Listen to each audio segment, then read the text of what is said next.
তোমরা দুজনে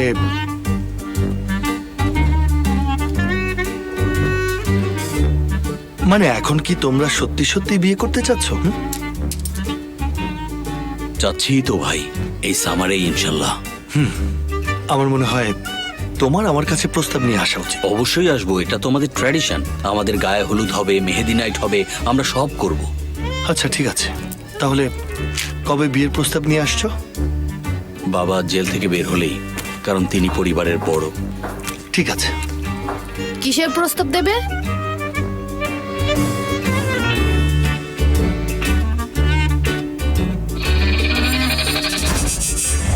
উনি আসলে আপনাদের দুজনের বিয়ের প্রস্তাব নিয়ে যাবেন। কি এইসব তুমি কি বলছো? ফেরিহা, তুমি এত অবাক হচ্ছ কেন? তোমাদের তো অলরেডি এনগেজমেন্ট হয়ে গেছে, তাই না? কিসের এনগেজমেন্ট? জুলফি, কিসের এনগেজমেন্ট? কি বলছে এসব? জুলফিকার, দেখো সে নিজেই এখনো তার এনগেজমেন্টের কথা জানে না। সব মেয়েরাই তাদের প্রেমিকার কথা পরিবারকে শেষে জানায়।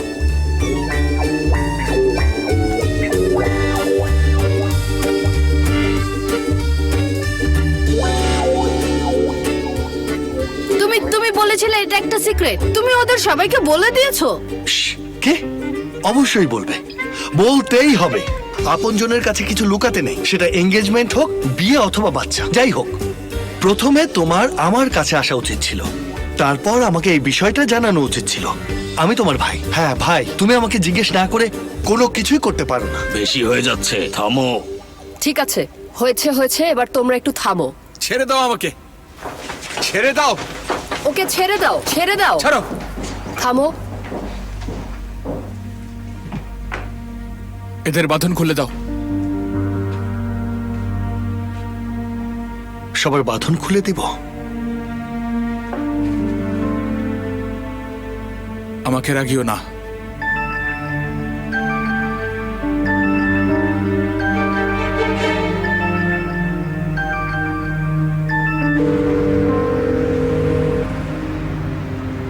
এখন তো ফোন ধরবেই না, কারণ ও জানে আমি ওকে কি বলবো।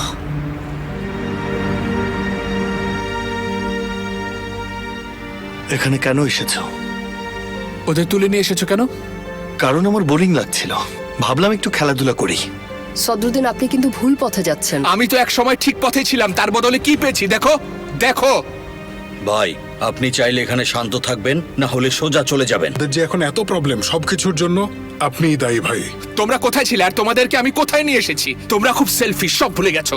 আপনি কি বুঝতে পারছেন আপনি কি বলছেন আমাদের?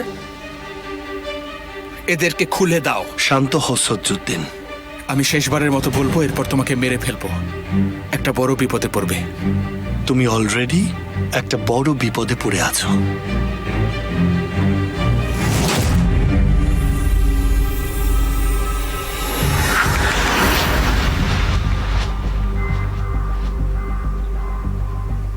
বাবা, বলো। ওই লোকগুলো যদি আমার নাম মোস্তফাকে বলে দেয়, সব একদম ভেস্তে যাবে, তাই না? হ্যাঁ।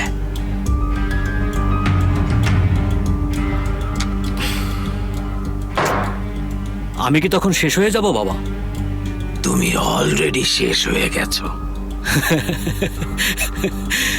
আমি তোমাকে ভালোবাসি কারণ তুমি অনেক সৎ। তুমি মূর্খ। মানুষ মরে গেলে কেমন লাগে বাবা?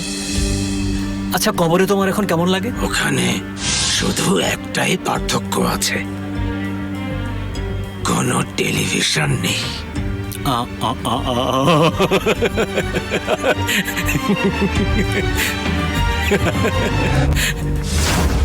সদরুদ্দিন মোস্তফার ওখানে গেছে ওর লোকদের আনতে।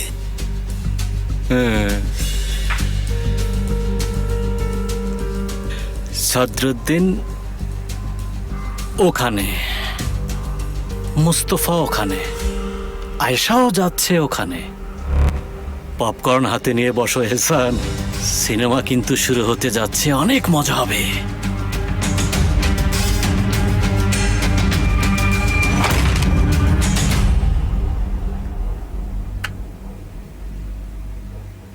আমার কথা শোনো, আমি আমার লোকদের না নিয়ে এখান থেকে এক পাও নড়বো না, বোঝা গেছে?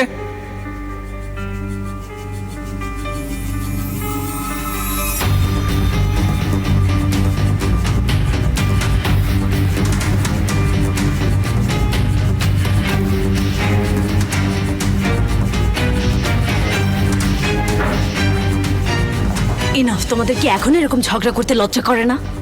তোমার প্রেমিকা দেখে মূর্খের মতো কথা বলছে। তোমাকে চিনি আমি, যাও এখান থেকে। আর তুমিও।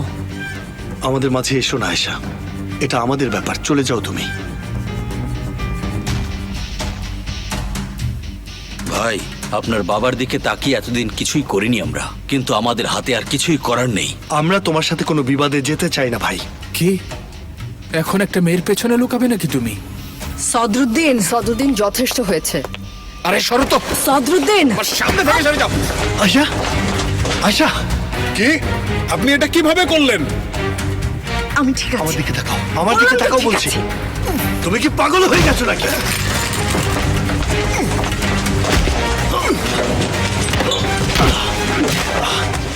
থামো তো, থামো থামো থামো। ছেড়ে দাও আমাকে, ছেড়ে দাও বলছি। আমি ওকে মেরেই ফেলবো। ছেড়ে দাও, ছেড়ে দাও আমাকে। কত বড় সাহস! আচ্ছা ঠিক আছে, দেখে নেবো তোমাকে আমি। আল্লাহর রাস্তে তোমরা থামো। সবাইকে সবাইকে মেরে ফেলো, তাহলে সব ঠিক হয়ে যাবে। কি হলো, মারো।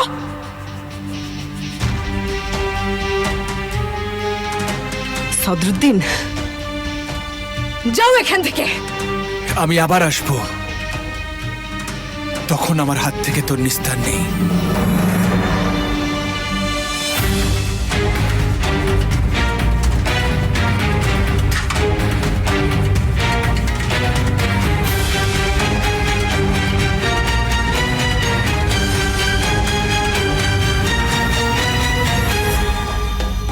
কি হয়েছে তোমার সদরুদ্দিন?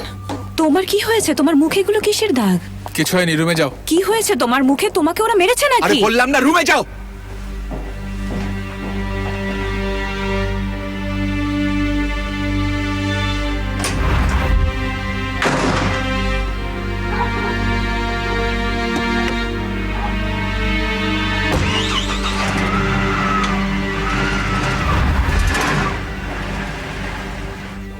আমি ঠিকই বলেছিলাম। আমার কথা তোমরা কখনো শোনোনি, কখনোই না। শেষটা কিন্তু আরো খারাপ হবে, তোমরা দেখে নিও। আমার এত ক্ষতি হয়ে যাবার পরও তুমি বুঝবে না। বাবা এখন জেলে, আমার প্রেমিক আর ভাই একে অপরের শত্রুতে পরিণত হয়েছে। আচ্ছা, আমার জন্য করুণা হয় না? আমার কথা একবারও ভাবো না? আমি কখনো চাইনি এমনটা হোক আয়েশা। চাও না, কিন্তু এটা তো হয়েছে। এখন আমরা কি করতে পারি? কি করতে পারি আয়েশা? তাহলে এখানেই থেমে যাই আর বাহারি বাবা জেলেই থাকুক। তারপর তারা আমাদের উপর আক্রমণ করুক আর আমাদের বাড়ির উপর হামলা করুক। তাতে তোমার কি? তুমি এই কথা আমাকে বলতে পারো না।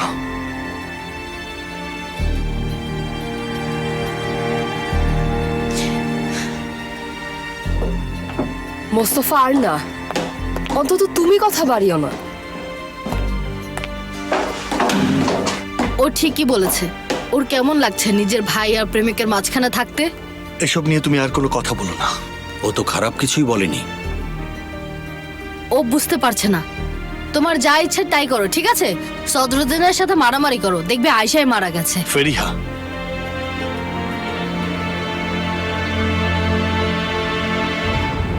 আল্লাহর কসম, ও আমার হাতে মরতে চায়, আমি ওকে মারবো।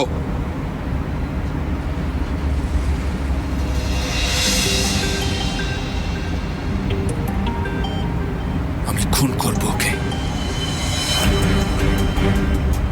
মনোযোগ দিয়ে শোনো, আগামীকাল আমার 3 জন লোক দরকার।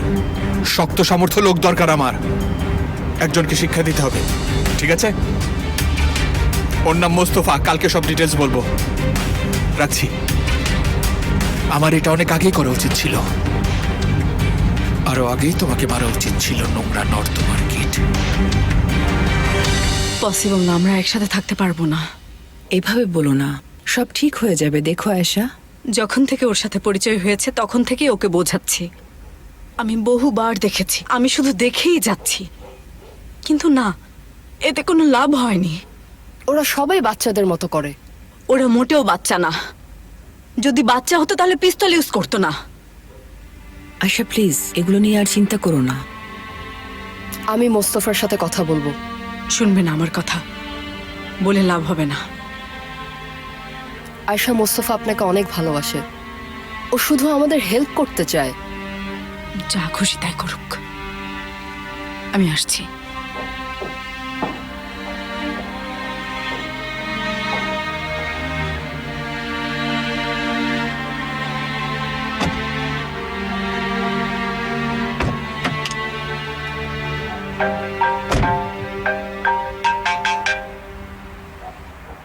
হ্যালো, আয়শা ঠিক আছেন আপনি? আচ্ছা আপনি কি জানেন কি হয়েছে? আপনি আসলে ঠিকই বলেছিলেন, ওরা নিজেদের শত্রু ভাবে। উফ আল্লাহ, আয়শা আমার খুব চিন্তা হচ্ছে। আমারও। আচ্ছা আপনি আমার কথা শুনুন, আপনার যখন ইচ্ছে আমাকে কল করবেন। ঠিক আছে, thank you so much. Good night. Good night Ayesha.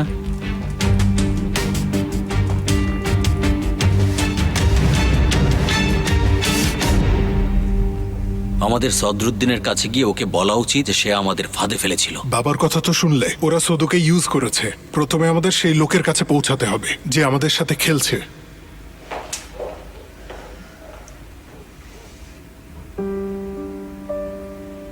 Ayesha কি গিয়েছিল? গেছিল। আমার উপর রেগে আছে? অবশ্যই। মোস্তফা, আমার মনে হয় তোমার ওর কাছে যাওয়া উচিত। সবার আগে এই লোকদেরকে কোথাও নিয়ে যেতে হবে। সদরুদ্দিনকে কোনোভাবেই বিশ্বাস করা যায় না, ও যে কোনো কিছু করতে পারে। আচ্ছা ঠিক আছে, তুমি যাও, আমি বাকিটা দেখছি।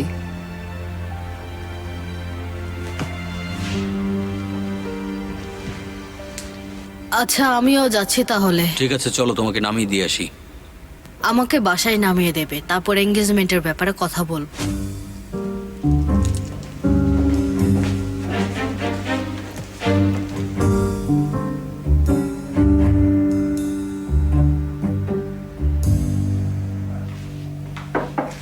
সদরুদ্দিন স্যার কি আসবেন ম্যাডাম? হ্যাঁ, আমাকে মনে করিয়ে দিও, আমাদের একটা ওয়ার্ড্রোব কিনতে হবে, ঠিক আছে? উনি কি এখন থেকে এখানে থাকবেন?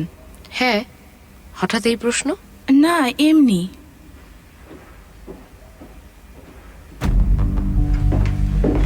সদরুদ্দিন?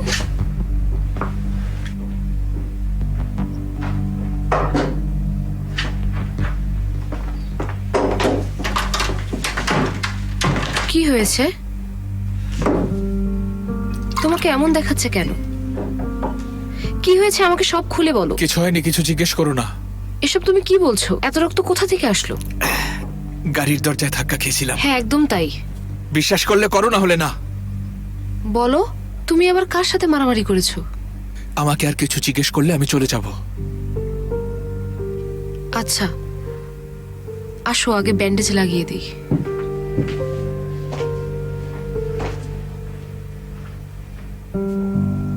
এখন আমার সদরুদ্দিনকে ভয় লাগা শুরু হয়েছে শ্যামা। আমার একদম বিশ্বাস হচ্ছে না। বাড়ি এখানে থাকলে সে এরকম করতে পারতো না। উন্মাদ হয়ে গেছে। মজার ব্যাপার হচ্ছে আমি সদরুদ্দিনকে না, বরং মোস্তফাকে বেশি ভয় পাচ্ছি। সদরুদ্দিন যখন প্রিপারেশন নিচ্ছিল, মোস্তফা কিন্তু বসেছিল না। আমি বুঝতে পারিনি ব্যাপারটা এত দূর গড়াবে। উফ কি চমৎকার, তাই না? এত বড় বাসা এখন শুধু আমাদের দুজনের। সেফের মারা গেছে, বাবা জেলে পড়ে আছে, সদরুদ্দিন আমাদের ছেড়ে চলে গেছে, এখন পার্টি করতে ইচ্ছে করছে। সঙ্গুল, তুমি এত বেহায়া কেন? তোমাকে যত দেখি তত আশ্চর্য হই আমি। সঙ্গুল, আপনাকে বলেছি রুম থেকে বের না হতে। কিন্তু এত কিছু হয়ে গেল, এত কিছু আলোচনা করলে আর কিছুই জানলাম না। আপনার এত ভাবতে হবে না, নিজের রুমে যান। রুম থেকে বের হলে আপনাকে লাথি মেরে এ বাসা থেকে বের করে দেব, কথা পরিষ্কার? আজব, আমার সাথে এভাবে কথা বলছো তুমি? গায়ে হাত তুলবে নাকি? তোলো। সঙ্গুল, উফ আল্লাহ, আমি যাচ্ছি তো। আল্লাহ,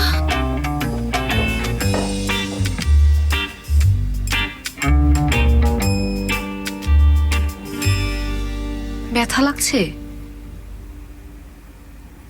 কি মনে হয় নাকটা ভেঙে গেছে? ভাঙেনি। আমি সব সময় তোমাকে বলি তোমার মাথাটা একটু গরম আর তুমি একটু ফ্রাস্ট্রেটেড। এখন তো আমার তোমাকে নিয়ে অনেক চিন্তা হচ্ছে সদরুদ্দিন। রেবেকা, আমার মনে হয় তুমি একটু বেশি আমার কাছে চলে এসেছো। এ কথার মানে কি? মানে একটু ধৈর্য ধরো, আমরা জাস্ট কয়েকটা রাত একসাথে কাটিয়েছি। কি বললে? নিজেকে কি ভাবছো তুমি? তুমি কি মজা করছো আমার সাথে? বুঝলাম না। শোনো, আমি তোমার ওই মূর্খ স্ত্রী সঙ্গুল অথবা ওই বাচ্চা মারিয়ানা, আমার সাথে তুমি এভাবে কথা বলতে পারো না। মোহে অন্ধ হয়ে গেছো তুমি, নিজের চোখটা খোলো, দেখো আমাকে। আমি এখানে কেন বলো তো? কারণ আমার আর কোথাও যাওয়ার নেই, বোঝো না?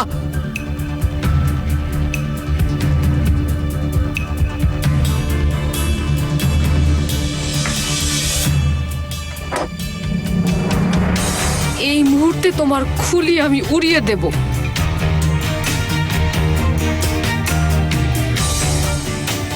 বাচ্চামি করো না, পিস্তলটা নামাও। চুপ করো।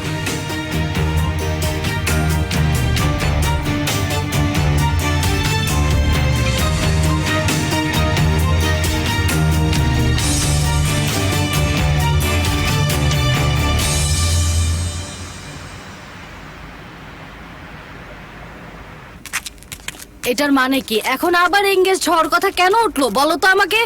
হায় রে, কি হয়েছে তাতে? ও যখন জিজ্ঞেস করলো আমি আমার মুখ সামলাতে পারিনি। আমি এটা বলেছি কারণ আমি চাই তারা বুঝুক যে আমরা সিরিয়াস। জুলফি শোনো, তুমি সব সময় একটা প্যাচ লাগাও, বুঝেছো? সব সময়। আমি চাই না মোস্তফা তোমাকে নিয়ে চিন্তা করুক, আমি চাই সে বুঝুক আমি তোমাকে নিয়ে সিরিয়াস। এসব কথার মানে কি? কি বোঝাতে চাইছো? আমাকে ভালোবাসা এটা সিরিয়াস না? তাহলে কি এটা? অবশ্যই এটা সিরিয়াস, কিন্তু এঙ্গেজমেন্টটা আরো বেশি সিরিয়াস। এটা আমাদের সম্পর্কের জন্য অনেক ভালো একটা ব্যাপার। তোমার যা ইচ্ছা তাই করো তুমি। এদিকে এসো, যথেষ্ট হয়েছে। হায় আল্লাহ, তুমি কি আমার প্রেমিকা না? হ্যাঁ, আমি তোমাকে যা ইচ্ছা বলতে পারি। আমি তোমাকে আমার হবু স্ত্রীও তো বলতে পারি, তাই না? এরকম করছো কেন? তোমার মাথা কি আবার খারাপ হয়েছে? এইভাবে সম্ভব না। আমার মনে হয় তোমার মাথায় আরেকটা বাড়ি মারতে হবে। ফেরিহা, প্লিজ প্লিজ থামো, প্লিজ শান্ত হও। তুমি বুঝতে পারছো তো আমি এখনো ডাক্তারের কাছে যাইনি সেলাইয়ের জন্য। সরো না তো। এসব কি করছো? এসব তুমি কি বলছো? ফেরিহা, থামো থামো থামো তুমি। এটা দিয়ে মারবো। প্লিজ শান্ত হও ফেরিহা, এটা করো না। সবকিছুতে ঝামেলা Please, শান্ত পাকাও। হও, শান্ত হও তুমি। এটা দিয়ে এই, মারবো তোমাকে ফেরিহা, আমি। কথা সরো শুনছো এখান না কেন? থেকে। প্লিজ শান্ত হও, শান্ত হও। হায় খোদা, ফেরিহা প্লিজ। আল্লাহ, কি করছে? পাগল হয়ে গেলে নাকি? ফেরিহা, না না, প্লিজ প্লিজ। যাও যাও এখান থেকে, চলে যাও। পাগল একটা, সব জায়গায় প্যাচ লাগাবে।